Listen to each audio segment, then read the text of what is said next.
한 달, 두 달, 1년을 하면 이렇게 안 한 사람들하고의 격차는 점점 벌어진다.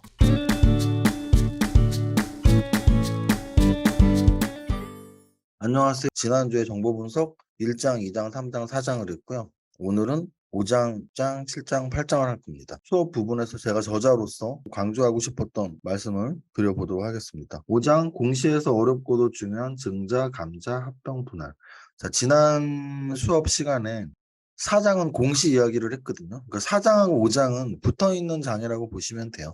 4장에서 공시 이야기를 하고 5장에서는 공시에서 좀 어려운 단어인데 중요한 단어에 대한 설명을 하려고 뽑아놓은 단어들, 증자, 감자, 합병, 분할 이 네 가지에 대해서 공부를 하는 겁니다.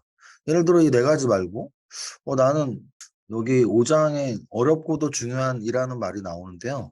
객관식 시험을 앞두었을 때 강의했던 말이 생각나네요. 뭐냐면 우리가 객관식 시험을 잘 보려면 선택과 집중을 잘해야 되는데요. 공부하는 시간이 부족하잖아요. 공부하는 시간이 부족하다는 얘기는 모든 범위를 다 똑같은 강도로 할 수 없다는 얘기예요. 그러면 뭐 하루에 5시간씩 공부를 하는데 어떤 부분을 해야 되느냐의 문제인 거죠. 그러면 시험의 기출문제를 파악한 후에 시험의 내용을 4등분으로 나누면 됩니다. 쉬운데 시험에 나오는 부분, 어려운데 시험에 나오는 부분, 쉬운데 안 나오는 부분, 어려운데 안 나오는 부분. 그렇게 나누면 돼요. 그래서 쉬운데 나오는 부분은 반드시 맞춰야 돼요. 그것만 맞춰도 제가 보기에 60점은 웬만하면 합격하거든요. 그 다음에 이제 어려운데도 나오는 부분을 좀 공부하시면 고득점으로 합격할 수 있어요. 근데 이제 떨어지는 분들이 대다수는 어려운데 안 나오는 부분을 공부해서 떨어지는 겁니다. 시간 낭비를 하시는 거죠. 주식 공부도 돈하고 하나도 상관없는 부분 공부하시는 분들이 있어요. 돈 버는 거하고. 돈 버는 거하고 하나도 관련 없는 부분 공부하시는 분들은 주식에서 절대 돈을 벌지 못합니다. 돈 버는 거랑 상관 있는 공부들을 둘로 나눠라. 쉬운 부분, 어려운 부분. 쉬운 부분은 무조건 해야 되는 거야. 무조건. 그것도 못하면 돈 벌 수가 없어. 어려운데 돈 버는 거랑 관련 있어? 시간 나실 때 여기까지 마스터하면 남들보다 무조건 돈 벌겠죠. 당연히. 너무 당연한 거예요. 모든 분야가 마찬가지죠. 차트를 보는데 뭐 양봉, 원봉도 모르고 이평선도 모르면 재무제표를 보는데 영업적자지속 또는 자본 잠시 이런 것도 못 보면 돈 벌기 싫다는 거죠. 돈을 벌 수가 없다는 뜻이에요. 나는 재무제표에서 기본적인 것들, 차트에서 기본적인 것들을 알면 그 다음엔 좀 어려우면서도 돈 버는 거랑 직결되는 부분은 이제 공부하면 되는 거고요.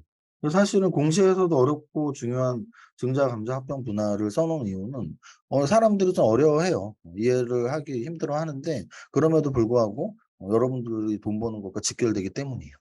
정보 분석 파트는 어떤 사건이나 어떤 재료에서 주가가 움직이는 거잖아요. 무상증자 재료가 나오면 주가는 무조건 움직여요. 또는 유상증자 재료가 나와도 마찬가지고요. 또는 기업 분할 재료가 나와도 마찬가지고요. 기업 합병 재료가 나와도 마찬가지예요. 이 네 가지 증자, 감자, 합병, 분할은 무조건 주가를 움직이게 하는 재료예요. 오늘 수업은 약간 이 5장에서는 암기도 시킬 수도 있어요, 사실은. 뭐 이런 거죠. 무상증자는 호재야 라고 외우시면 돼요. 유상증자는 악재라고 외우세요. 감자는 무상감자는 악재야. 유상감자는 거의 없어. 합병은 큰 놈이 작은 놈 합병할 때 작은 놈한테 호재야. 기업 분할은 인적 분할은 호재야. 물적 분할은 악재야. 뭐 이 정도로 그냥 암기하시면 돼요. 물론 예외도 있습니다. 확률적으로. 제가 아까 말했던 예를 들어 유상증자는 악재야. 그런데 한 10% 정도는 호재가 될 수도 있습니다. 무상증자는 호재야. 근데 한 10% 정도는 주가가 안 움직일 수도 있어요. 인적 분할은 호재라고 말했지만 뭐 한 70% 정도는 호재로서 역할을 할 때가 있는데 한 30%는 주가가 안 움직일 때도 있어요. 물적 분할은 악재야. 요즘 대부분 물적 분할은 악재입니다. 근데 뭐 한 또 1, 20%는 안 움직일 수도 있고요. 그래서 여러분들은 일단은 증자, 감자, 합병 분할이 뭔지 모르면 제가 방금 말했던 부분들은 그냥 이렇게 외우시면 돼요. 외우시고 그 다음에 이해하시도록 노력하세요. 주식도 내가 좀 이해가 안 가는 부분이 있으면 암기하는 것도 나쁘진 않습니다. 암기부터 하고 이해하시는 게 나을 때도 있다는 얘기예요. 왜? 이해부터 하려다가 이해도 못하고 암기도 못하는 것보다는. 자, 그 다음 증자는 시장에서 반드시 악재일까라는 물음으로 증자는 두 가지가 있어요. 유상증자, 무상증자. 유상증자는 그거예요. 돈을 받고 주식을 발행했다. 그래서 현금이 늘어나고 자본금이 늘어나고 자본잉여금이 늘어나는 유상증자예요. 그 무상증자는 한자로 무상이니까 돈을 안 받았잖아요. 무상, 돈을 안 받았는데 증자, 자본을 늘렸대. 그럼 유상증자랑 똑같이 대변에는 자본금하고 자본잉여금이 늘어났을 거예요. 근데 돈을 안 받았잖아. 뭘로 자본 전입시킨 거예요? 이익잉여금으로. 그래서 잉여금의 자본 전입을 하는 게 무상증자예요. 그러면 회계학적으로는 또는 경제학적으로는 무상증자는 그 기업의 가치에 변동에 영향이 1도 없어요. 자, 무상증자 효과는 뭐냐면 기업 가치랑 전혀 상관은 없어요. 그런데 공짜로 준대 주식. 이거 되게 호재구나. 라고 생각하는 사람들, 실제 믿는 사람들과 또는 그거를 이용해서 야, 무상증자는 호재 맞잖아. 주가 올려. 뭐 이런 세력들의 만남이 있으면서 주가가 올라가는 거예요. 무상증자는. 수업 듣는 250명의 분들 중에 제가 말한 내용들 아마 이해하시는 분들은 한 50분 될래나? 나머지 200분들은 좀 반성하셔야죠. 이런 것도 모르고 주식 투자했구나 이렇게 반성하시면 돼요. 자, 그다음 유상증자는 제가 아까 악재라 그랬죠. 그럼 유상증자는 왜 악재인지 한번 볼까요? 근데 이제 유상증자는 그 반대라고 보시면 돼요. 자, 회계적으로는 아까 말씀드렸지만 현금이 들어와요. 기업 가치가 바뀌나요? 안 바뀌나요? 바뀝니다. 유상증자는 일단 기업 가치는 바뀌어요. 그러면 아주 단순하게 생각하면 회사에 돈이 들어오니까 좋은 거 아니에요? 그건 자산의 측면만 보는 거지. 자본의 측면까지 보면 돈이 그냥 들어오는 게 아니고 자본금이 증가하잖아요. 그럼 기존 주주들은 주주가치 희석이라 그러는데. 그러니까 일단은 기존 주주한테 그런 안 좋은 면이 있고 또 하나는 유상증자를 하는 목적이 중요하죠. 무상증자는 아까 제가 말했지만 잉여금이 있으니까 무상증자를 하니까 좋은 회사야 라는 전시 효과가 있는데 유상증자는 그 반대예요. 왜 돈 받고 주식을 팔아요? 자기네 기본 사업으로 장사가 안 되니까 주식 장사라는 거죠. 유상증자는 100% 주식 장사예요. 주식을 팔아서 회사가 돈이 없으니까 돈을 받고 싶은 건데 그 돈을 받고 싶은 이유는 두 가지가 있습니다.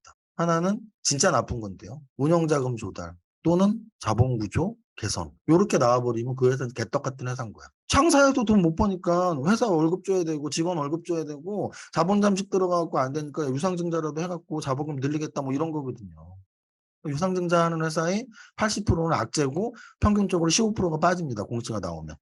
유일하게 그나마 봐줄 만한 유상증자가 있는데 설비투자증설이 봐줄 만한 유상증자예요. 왜? 이 회사는 나쁜 회사는 아니야. 장사가 잘 돼. 이익도 나. 근데 매년 100억씩 이익이 나서 지금 한 500억 모여있어 이 회사에. 근데 장사가 너무 잘 돼갖고 설비투자증 공장도 사고 땅도 사고 기계도 사야 되는데 2천억이 필요해. 근데 2천억을 들여서 땅을 사고 공장을 짓고 기계만 사면 판매까지 다 확정이 돼 있어. 왜? 너무나 기술력이 좋으니까. 서로 그 회사의 물건을 사고 싶어 해.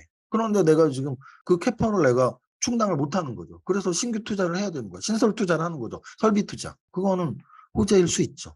워렌 버핏의 책에도 설비 투자 재료는 무조건 호재다라고 나와 있어요. 왜? 오너가 바보가 아닌 이상은 설비 투자를 하는 이유는 만들면 더 팔 수 있기 때문이에요. 거의 확실하기 때문에. 증자는 그 정도로 생각하시면 됩니다. 유상증자하고 무상증자를 구분하세요. 둘 다 자본금을 증가시키는 행위인데 무상증자는 돈을 안 받고 자본금을 증가시켜. 그래서 기업 가치에 아무 효과가 없는 거예요. 아무 효과가 없는 거. 그럼에도 불구하고 시장에서는 야 무상증자하면 좋은 회사네. 또는 야 한 주 갖고 있는데 두 주를 공짜로 줘. 뭐 이렇게 보면 되고. 유상증자는 자본을 증가시키는 건 똑같고 무상증자와 달리 돈을 받고 자본을 증가시켜요. 그럼 기존 주주들은 가뜩이나 돈도 못 버면서 언제 팔까 생각하고 있었는데 돈을 더 내래? 아예 팔아야지. 그래서 유상증자는 악재다. 다만 그 유상증자에서 설비 투자는 또 예외일 수 있다. 증자 다음은 감자입니다. 감자. 자, 감자는 증자가 자본을 증가시키는 거죠. 그러면 감자는 자본을 감소시키는 거라고 보시면 돼요. 자, 그러면 자본을 감소시킨다는 얘기는 좋은 걸까요? 안 좋은 걸까요? 안 좋은 거예요. 안 좋은 거예요. 왜냐하면 회사의 목적이 이익 추구예요. 이익 추구. 그리고 이익 추구의 원천은 자본금이에요. 자본금으로 이익 추구를 하는 거죠. 법인을 한 번이라도 세워본 분들은 아시겠지만 회사를 설립할 때 법인 등기할 때 반드시 있어야 되는 게 설립자본 납입 영수증이에요. 은행에 500만 원이건 1000만 원이 넣어놓고 하루라도 넣어놔야 돼. 그리고 자본금 영수증을 갖다 내야지 등기를 받을 수가 있었어요. 자본금이 없는 주식회사가 있을 수가 없으니까. 자, 그런데 그 자본금을 줄인대. 그러면 상식적인 선에선 말이 안 되는 거죠. 회사가 사업 접으려는 거죠. 근데 여기에서 유상 감자하고 무상 감자로 나눠집니다. 그나마 무상 감자는 되게 자주 나오는 케이스고요. 무상 감자는 무상 증자하고 반대라고 생각하시면 돼요. 어찌 보면은 무상 감자도 기업 가치에 큰 영향은 없어. 무상 감자를 하는 그 전시 효과에 의해서 무상 증자는 얘네가 잉여금이 있으니까 무상 증자를 하는 회사야 좋은 회사인가 보다. 이것과 마찬가지로 무상 감자를 하는 애들이 공통점은 대부분이 자본 잠식 기업이에요. 그래서 자본 잠식을 탈피하기 위해서 무상 감자를 하면 감자 차익이 발생해요. 감자 차익을 발생시키기 위해서 무상 감자를 하는 거거든요. 그럼 무상 감자를 해서 감자 차익을 발생시켜서 자본 잠식을 없애고, 그리고 나서 다시 걔네가 하는 게 뭐냐면 다시 유상 증자를 해요. 돈 안 받고 자본 감소시키고 돈 받고 자본 증가시키는. 그래서 주식 좀 오래 하신 분들은 제가 말한 걸 좀 이해할 텐데, 중소형주들, 특히 쓰레기주들이 대다수들이 그런 역사적인 과거들을 갖고 있어. 시가총액 뭐 한 500억, 1000억짜리들 보면 뭐 한 3년 전에 무상 감자 한번 했다가 다시 유상 증자 한번 하고 뭐 이렇게 목숨줄을 연연하는 늘리고 있는 회사들이 꽤 있어요. 근데 그 이유는 뭐다? 자본 잠식이 지속되면 상장 폐지가 되기 때문에 자본 잠식의 시기에 무상 증자를 해서 감자 차익을 발생시키고 다시 유상 증자를 해서 자본 규정을 지키면서 좀 살아남아 있는 애들이 꽤 있습니다. 무상 감자는 그냥 외우시면 돼요. 안 좋다. 안 좋다라고 외우시면 되고, 유상 감자가 있어요. 유상 감자. 유상 감자는 뭐냐면 아까 유상 증자는 돈을 받고 자본금을 증가시켰다 그랬죠. 그럼 그 반대로 유상 감자는 돈을 주고 자본금을 줄이는 거죠. 근데 케이스는 많지는 않아요. 한 1년에 한 번 정도 나옵니다. 주주들에게 돈을 주고 자본금을 감소시킵니다. 그럼 그런 결정은 누가 하게 되는 걸까요? 대주주가 하는 거고요. 그럼 그 대주주는 그걸 왜 했을까요? 주식수가 많은데 블록들로 안 팔리고 시장에서 팔면 자기 갖고 있는 주식 다 똥값 되고 하니까 법적으로 가능한 유상 감자를 받는 겁니다. 예를 들어 내가 50%가 있어. 그중에 10% 유상 감자. 자기 주식 줄이고 회사에서 돈 받아가는 그 안전 흔치 않아요. 1년에 한 번 나올까 말까. 또 감자는 사실은 제가 늘 말씀드리지만 제가 유튜브를 공부할 때도 저런 식으로 공부하잖아요. 상승률 상위 종목들을 공부를 하죠. 하락률 상위 종목들은 공부를 잘 안 하는 편입니다. 왜냐하면 우리는 악재는 내가 갖고 있는 종목만 잘 추스리면 돼. 예를 들어서 무상 감자? 아니 내가 거래소나 코스닥에 있는 종목 어떤 종목에 무상 감자 되는지 뭔 상관이지. 내가 그 종목 안 갖고 있으면 그만이지. 내가 공매도 세력이 아니라면, 공매도를 하지 않는다면 내가 갖고 있지 않은 종목 떨어지는 거에 관심 가질 필요도 없다고요. 그런데 내가 갖고 있는 종목은 다르잖아. 내가 갖고 있는 종목이 떨어지면 왜 떨어졌는지를 파악하고 이게 진짜 이런 거라면 팔아야겠다 이런 결정을 해야 되니까 악재는 사실은 내가 갖고 있는 종목만 분석하면 돼. 그래서 무상 감자던 유상 감자던 또는 유상 증자던 내 종목만 안 걸리면 돼 이런 마음이면 돼요. 근데 반대로 무상 증자 이런 건 꼭 내 게 아니더라도 시장의 2천 종목 중에 어느 종목인가가 무상증자로 막 올라간다? 공부할 필요 있죠. 왜? 우리는 언제든지 올라가는 종목을 사는 연습을 해야 되는 거예요. 2천 종목 중에 하나를 하는 거니까 상승률 상위가 하락률 상위보다 훨씬 중요하고 재료도 악재보다 호재 분석이 훨씬 중요한 거예요. 훨씬. 사실 악재 분석은 의미도 없어. 내가 갖고 있는 게 아니라면. 호재 분석은 원래 내가 안 갖고 있는 거에 대한 호재 분석을 하는 거니까. 이해하셨죠? 그래서 지금 감자보다 사실 증자가 훨씬 중요하다는 얘기를 하는 거예요. 그다음 감자 증자 다음으로 좀 어려운 내용이 이제 합병 분할인데요. 이게 약간 유행이 있어요. 어떤 시기에는 합병, 또 어떤 시기에는 분할. 최근 몇 년 동안의 유행은 합병보다는 분할입니다. 제가 주식을 하는 시기에서 한 15년 전, 10년 전, 요때는 합병이었어요. 기업이 거대화되고 시너지 효과를 노리기 위해서 A와 B가 합병하는 사례가 꼭 우리나라뿐 아니라 세계적인 추세였거든요. 근데 또 요즘 세대가 그런 식으로 흘러가죠. 너무 규모가 크면 빨리빨리 움직이는 세상에 대처할 수가 없죠. 그래서 조직을 좀 축소시키는 경향이 있습니다. 그러면 우리는 지금 아까 말씀드렸지만 호재 공부를 하는 거니까 합병이 호재야, 분할이 호재야. 요거 일단 먼저 구분을 하면 합병은 정말 A와 B가 똑같은 크기로 합쳐지는 거는 현실적으로 불가능합니다. 주식은 매일 선택의 연속이란 말이에요. 자, 그러면 두 개가 합쳐질 때 좋은 놈이 안 좋은 놈, 큰 놈이 안 좋은 놈을 먹는다고 생각하시면 되는 거예요. 그럼 과연 그때 누가 더 좋은 것일까? 잡아먹히는 애가 좋은 거예요. 작은 놈이 주가가 올라가는 속도가 당연할 거예요. 왜? 생각해보세요. 100조짜리가 1000억짜리를 합병한다고? 그러면 100조짜리한테는 1000억짜리 합병이 그 기업 가치에 큰 영향이 없을 수 있잖아요. 근데 이 1000억짜리는 굉장히 큰 변화가 있는 거란 말이죠. 그래서 언제든지 좋은 놈이 나쁜 놈 또는 큰 놈이 작은 놈을 집어삼킬 때는 나쁜 놈 또는 작은 놈이 훨씬 주가에 유리하다. 제가 종목 선정할 때 2대주주 자세히 보라는 이유가 그거예요. 그 2대주주인 그네들이 언제든지 1대주주가 될 수 있는 가능성이 있는 거잖아요. 원래 이 재료 분석은 호재가 나올 가능성에 베팅하는 거란 말이에요. 그 건덕지가 어딘가 숨어 있단 말이에요. 숨어 있는 것 중에 또 하나가 제가 방금 말씀드린 이대주주가 대기업이야? 그러면 이 조그만 회사는 이대주주인 대기업한테 먹힐 가능성이 존재하는 거잖아요. 그게 언제일지 모르지만 또는 안 먹힐지도 모르지만 언젠간 먹힌다면 그 가능성이 요만큼이라도 존재하는 거잖아요. 우리는 그거에 베팅을 하는 겁니다. 그래서 인수합병에선 작은 놈이 훨씬 유리하고 그렇기 때문에 제가 큰 놈이 이대주주인 걸 주목해라 이런 말씀을 드리는 거예요. 인적 분할하고 물적 분할. 인적 분할하고 물적 분할에서 포인트는 뭐냐면 주주도 대주주와 소액주주가 있는데 대주주가 원하는 것과 소액주주가 원하는 게 절대 똑같지 않다라는 걸 명심해야 돼요. 절대 똑같지 않다. 인적 분할이 소액주주한테 훨씬 유리하고 물적 분할은 인적 분할에 비해서 전혀 유리한 게 없어요. 전혀. 그래서 어쨌든 분할에서 물적 분할과 인적 분할에서 인적 분할이 훨씬 유리하다라고. 누구한테? 우리한테. 그럼 우리한테 인적 분할이 더 나은 거면 물적 분할은 누구한테 난 거예요? 오너한테 난 거라고 보시면 돼요. 오너한테 난 거다.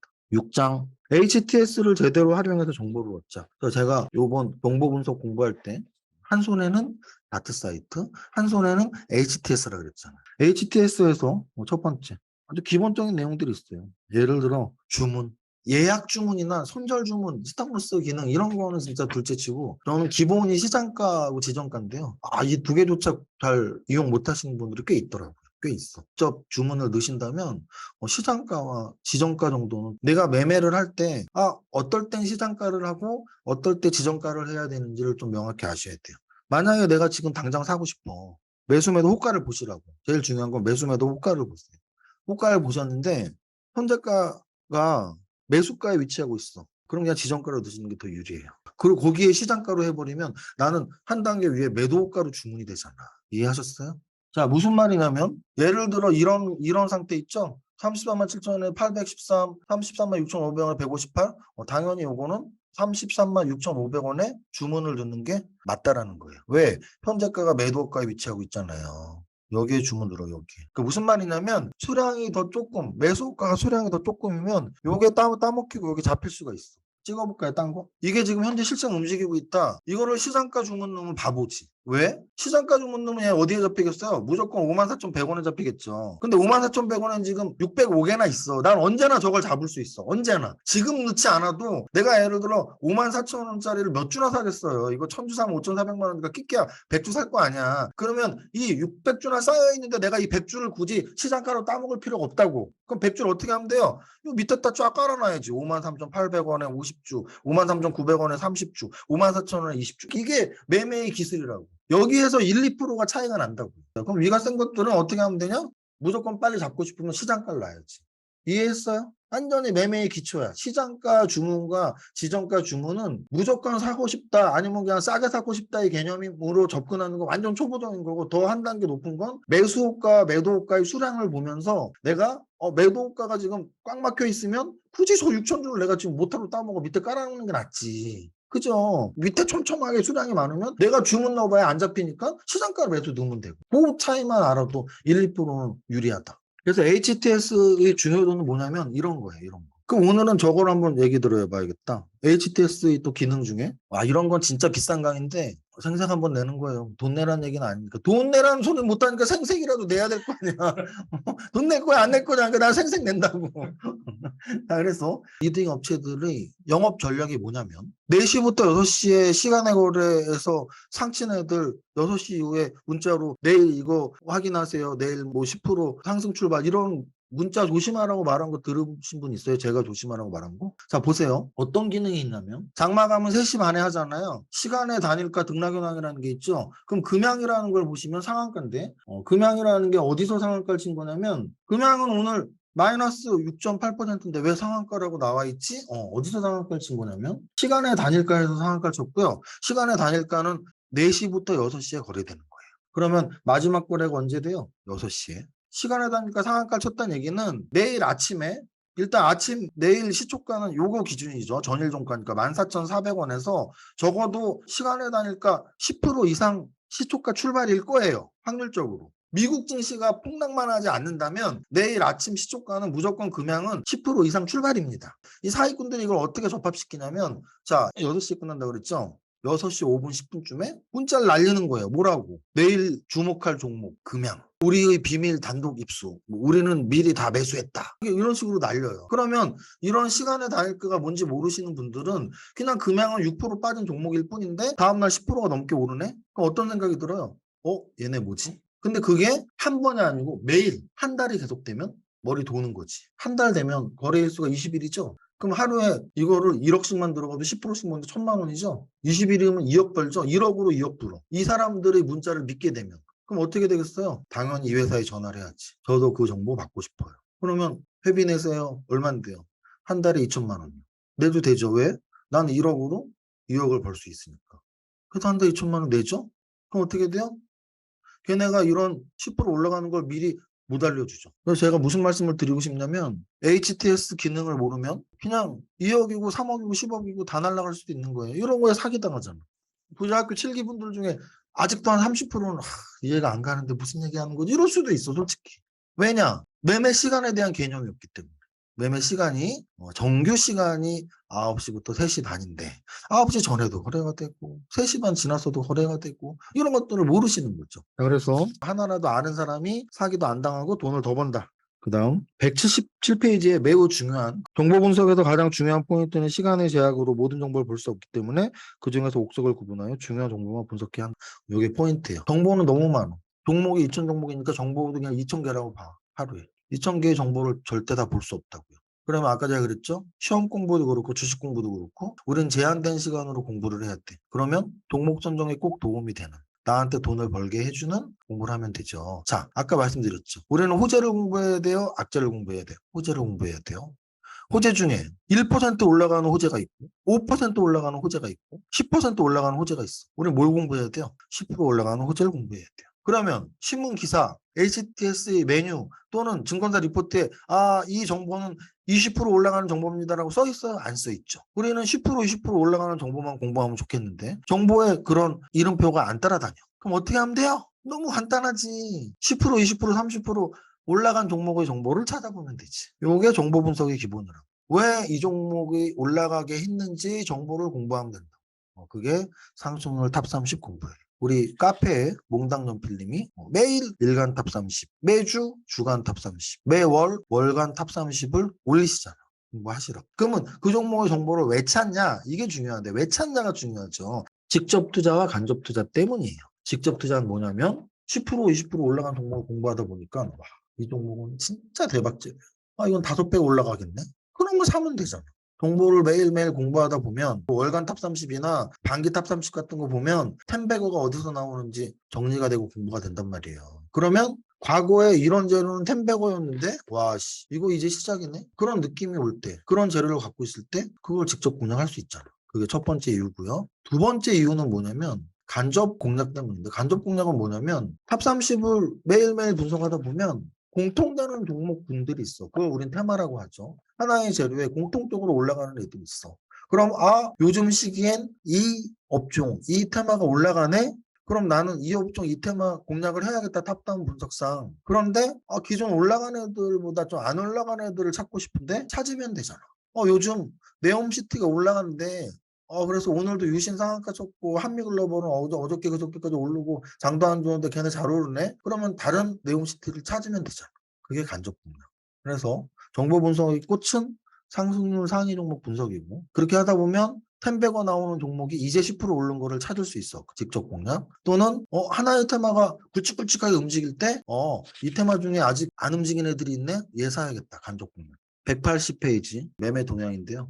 매매 동향을 보시면서 당일 외국인 매매 상위 종목, 순매수 상위 종목, 당일 기간 순매수 상위 종목, 그리고 외국인 연속일수 상위 종목, 기간 연속일수 상위 종목. 걔네들 보면 확실히 사태가 좀 짱짱한 애들이 있어요. 이것도 이제 이해 안 가시는 분은 외우면 되는데 매매 동향 중에 제일 좋은 건 일단 지수, 우리나라 시장 전체에 대한 매매 동향으로는 당연히 기관과 외국인의 쌍끌이 순매수일 때가 가장 좋은 거예요. 하루로도 좋은 거고 또는 일정 기간 한 달, 6개월로도 좋은 거예요. 기관과 외국인이 쌍끌이 순매수가 시장 전체에 대해서. 그 다음 매수 주체 중에 하나만 산다면 기관이 좋을까 외국인이 좋을까 해서 저는 당연히 외국인이라고 봐요. 외국인. 그 다음은 기관이겠지. 그럼 최악은 뭐예요? 외국인과 기관이 쌍끌이 순매도를 하고 개인만 순매수를 하는 게 최악이죠. 뭐 이해 안 가면 그냥 외우시면 돼요. 또 매매 동향에서는 하여간 시장 전체는 외국인이 사는 게 좋다. 기관하고 쌍끌이는 더 좋다. 그리고 종목별로는 대형주는 당연히 외국인이 사는 게 좋다. 기관하고 쌍끌이가 더 좋다. 다만 중소형주는 오히려 큰 의미 없다. 184페이지 코스피 200 종목을 보면 알 수 있는 거. 요거는 제가 그 마감 방송할 때 코스피 200을 보면서 자 거래소 대형주 보겠습니다. 이렇게 말을 하죠. 그게 바로 코스피 200 종목이에요. 코스피는 거래소란 얘기고 코스닥엔 150개가 있어요. 코스닥 150, 코스피 200. 그래서 아까 제가 CFD 공매 얘기를 했죠. CFD 공매는 딱 거기에 한정돼 있습니다. 코스피 200, 코스닥 150. 그래서 그 350 종목에 대한 매도를 자유롭게 칠 수가 있어요. 공매를. 그래서 제가 늘 말씀드리지만 주가가 떨어질 때 주식 매수만으로 이익 내는 방법은 없다고 보시면 돼요. 없어요. 포트폴리오로 위험을 줄이고 현금 보유를 통해서 손실을 줄이는 거지 이익을 내는 방법은 없어요. 1월, 6월, 9월장에 코스닥 15%씩 받았는데 뭔 이익을 내? 손실 덜 나면 다행이지. 근데 주가가 떨어질 때 이익을 내는 방법은 공매도 또는 선물 옵션 쪽에서 하방 이렇게 보시면 돼요. 제가 계속 말씀드리지만 우리가 공부해야 될 건 내가 종목 선정에 또는 내 주식 매매에 도움이 되는 아까 말한 시장가 매매야 지정가 매매 야 그거 모르고서 주식 가면 매일 1, 2% 손해봤는데 왜 주식을 해? 안 하고 말지. 그잖아요. 근데 여러분들 중에 모르는 분들이 있었을 거예요. 그럼 지금 또 뭘 말씀드리고 싶냐면 코스피 200 편입과 편출이 있어요. 그러면 편입이 호재인지 편출이 호재인지 그런 거 당연히 알아야지. 근데 모르잖아. 기업 분할에서 물적 분할이 왜 우리 소액주주한테 아무 영향이 없고 인적 분할이 훨씬 좋은 거지 잘 모르셨죠. 자, 코스피 200에 편입되는 것과 편출되는 건 어떤 영향이 있냐면 일단 이것도 외우세요. 편입이 좋은 거고 편출이 나쁜 거예요. 근데 그거는 평균값으로 또는 확률적으로 한 70% 정도. 그런데 그럼 그 30% 반대인 경우가 왜 생기냐면 선반영이 너무 많이 됐을 때. 약간 악재의 소멸은 호재, 호재의 소멸은 악재 같은 거예요. 어쨌든 코스피 200 등락을 매일매일 보면 좋다. 우리가 공부해야 될 건 종목 선정과 매매에 관한 거예요. 매매에 관한 건 아까 제가 말했던 매매의 기술들. 어떤 창이 열려 있을 때 내가 어떻게 매매를 해야 될지. 이런 매매에 대한 분할에 대한 개념을 정확히 이해하시고 하는 게 몇 프로가 차이가 나요. 몇 프로가. 그런 거 연구를 하세요. 매매를 무시하면 절대 안 돼요. 급하게 매수하고 급하게 매도하지 말고 창을 보면서 내가 얼마에 사는 게 가장 유리한지 얼마에 파는 게 가장 유리한지 몇 개의 주문을 넣어야 될지를 가장 유리한 조건에 해야 되는데 그런 생각을 하시는 분 거의 없어. 우리가 공부해야 될 건 우리를 부자로 만들어주는 매매 또는 종목 선정과 직접적으로 관련 있는 것이다. 생활 속에서 얻는 종목 발굴법은 네 가지의 관점으로 보시면 돼요. 뉴스, 소비, 내가 일하고 있는 산업, 그리고 마지막 지인. 이렇게 네 가지로 구분해서 설명할게요.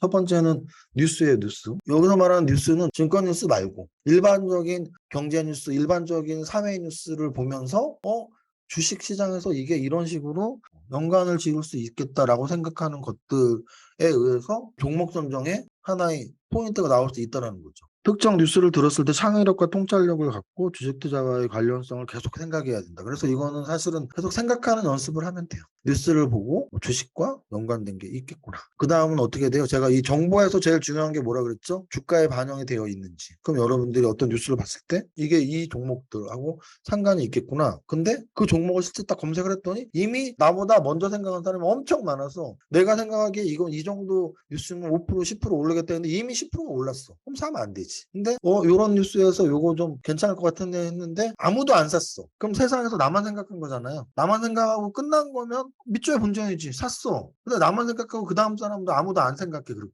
그러면 안 오르겠죠. 팔면 되잖아. 이해하셨어요? 소비 활동을 통해서는 뭐냐면 제가 여러 번 예를 들었죠. 애플 컴퓨터를 살 때 애플을 샀더라면 테슬라 차를 살 때 테슬라 주식을 샀더라면 뭐 이런 거예요. 소비 활동을 통해서 정보를 얻는 거다. 기업이 어떤 제품을 소비할 때 이렇게 잘 만들었어? 이렇게 잘 만들었으면 위에서 주식은 무조건 사야 돼. 확신이 들었을 때. 내가 일하고 있는 부분. 내가 만약에 약사야? 제약에 대한 정보들. 내가 의사야? 신약 개발에 대한 정보들. 내가 자동차 산업에서 일하고 있어? 자동차 산업에 대한 정보들. IT 회사에서 일하고 있어? IT 회사의 정보들.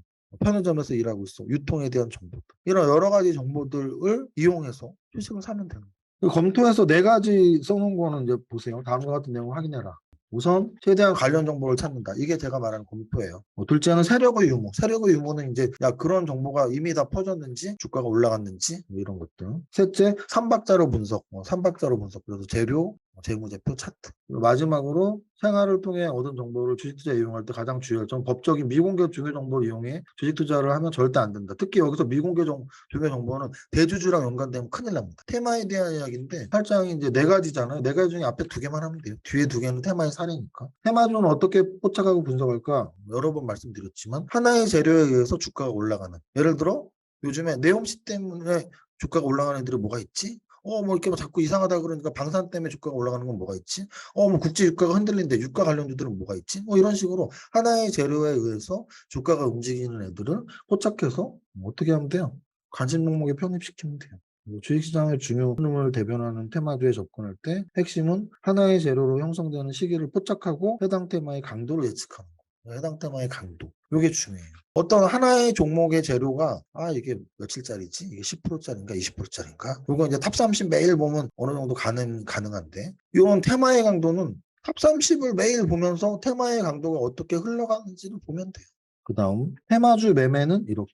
테마주가 포착되면 다음 단계로 유사한 업종 어쩌고저쩌고 묶어서 관심 종목으로 정리. 그래서 여러분들 관심 종목에 정리하는 방법들. 그래서 관심 종목에 정리를 하면 좀 구체적으로 소테마 위주로도 해보시고 소테마로도 한 다음에 걔네들이 서열을 좀 이렇게 매겨보시면 좋아요. 뭐가 센지. 테마주 매매에서 중요한 건 대장주와 쫄개주의 구분이에요. 이게 길게 가는 애들 있잖아요. 테마가 길게 가는 애들은 대장주가 한 번씩 바뀝니다. 그 흐름을 잘 타야 돼요.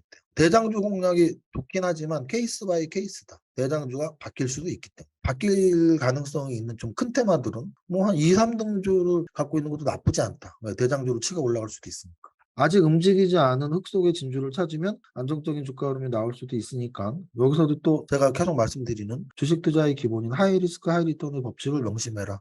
나는 진짜 너무 변동성 큰 거는 무서워서 못 하겠는데. 아까 제가 탑 30에서도 직접 공략 간접 공략 있고 코스피 200에서도 직접 공략 간접 공략 있다 그랬죠. 만약에 내가 하이 리스크 하이 리턴보다는 좀 안정적인 게 좋다면 간접 공략이 더 나은 거예요. 아직 안 오른 애들 찾는 거. 근데 내가 하이 리스크 하이 리턴이야. 나는 좀 공격적인 애야. 그러면 직접 공략이 나은 거예요.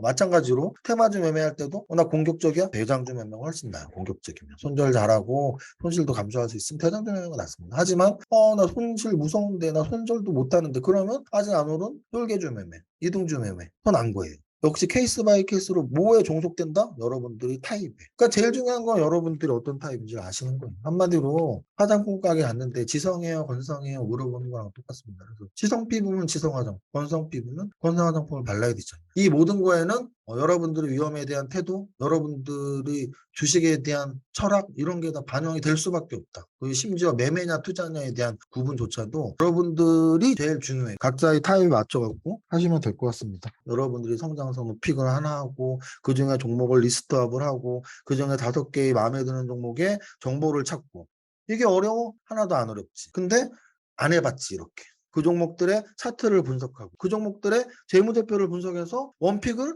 사면 돼. 그게 주식 투자야. 그렇게 하면 돼. 그렇게 한 달, 2달, 1년을 하면 이렇게 안 한 사람들하고의 격차는 점점 벌어진다. 완전히 벌어져요. 완전. 여러분들 모두 화이팅!